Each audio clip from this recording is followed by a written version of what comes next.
Alright, so the gear comes off. I always like to take out the key. Well, factory spacer.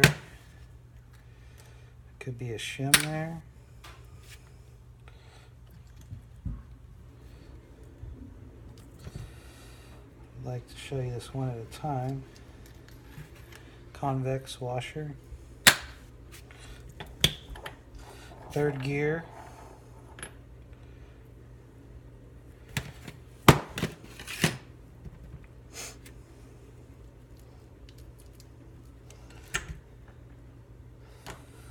Second gear.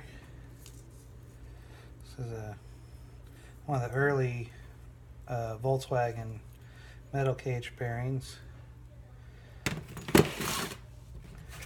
Second gear synchro. These little notches, just little half circle notches. There's 3 of them. It tells you it's 120-degree synchro. It's your 1-2 slider.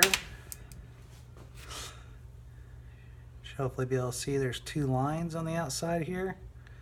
Tells you it's a 2-line slider.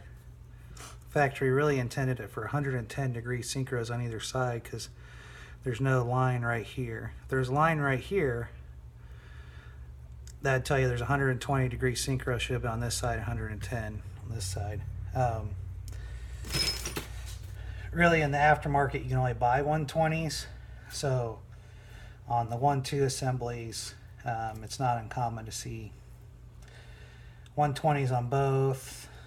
Over the years, a lot of people have been into these. They weren't the most expensive cars. People just trying to get them on the road as cheap as possible. Here's your catch keys for 1-2. They're hollow. So you can see a lot of weird things on some of these. 1-2 clutch hub. This one's 120-degree synchro. So it could have been very easily just rebuilt when that's all that was available. I don't see the VW stamps on it, so that's probably what happened. Is they had a good slider. The only synchros available were 120s, and so they just used that. I've never heard anybody having problems switching them around. And here's your first gear idler. And that's not, still got some tightness to it. One thing I do want to kind of show you on the synchros, the big thing to watch out for is the catch key width. The factory made some of these with a narrow catch key slot. I think it helped if you weren't letting it idle down or the clutch stopped spinning enough before trying to jam it in first and grinding, or maybe have it backwards. But so they kind of switched back and forth between narrow and wide for a little while in the 70s, but now they're just all the same standard width. So one thing when you're looking at your 1-2 synchros, if one of the 2 slots is narrower, put that one on the first gear side. If you put it on the second gear side, it'll grind. So if you have the narrower, goes on the first gear side. And I'm just taking this one down to make the videos. I'm not going to rebuild this. Here's your bearing plate.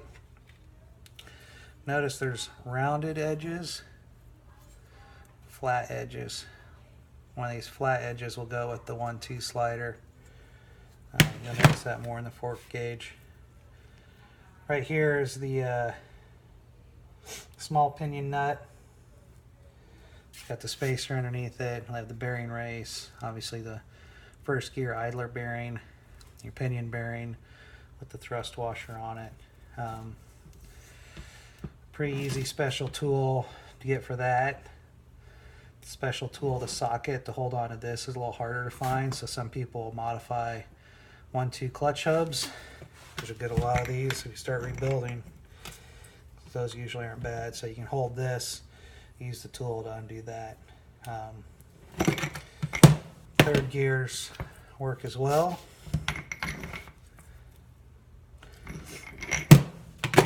see how this shaft has a smaller diameter area here. I think it's a little larger. You can feel it with your finger. That's early, so there's an early thirds won't work on the later shafts because they didn't put this in. So you can just, if you want to use an early third on a later shaft, you can kind of dress it down a little bit. You'll get it to go right on. Another way to do it is the fourth gear if it has splines on the back. This one doesn't, it's keyed. But the Beetle spline force also work on the 091 pinion shafts. So I've used the fourth gear as the opposite tool on the 091 shafts as well. But I'll pause for a quick second and we'll show you how to take that apart.